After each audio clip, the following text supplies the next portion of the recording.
Здравейте от modulbay.com. Днес ще ви представим бравата Dropbolt или на български електромагнитно резе.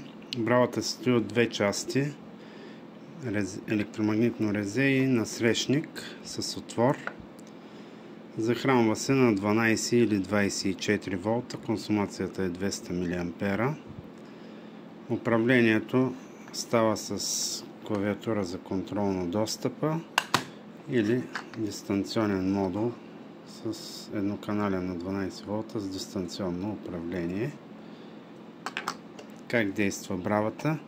Когато резето доближи отвора, т.е. вратата, когато се затваря, бравата автоматично се заключва. Резето изкача и заключва бравата.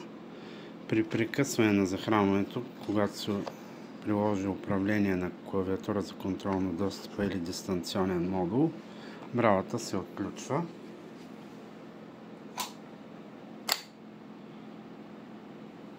И вратата може да бъде отворена. За удобство, бравата има и бутон за настройка, т.е. може закъснението да се настрои за отключване на 3 секунди или на 6 секунди.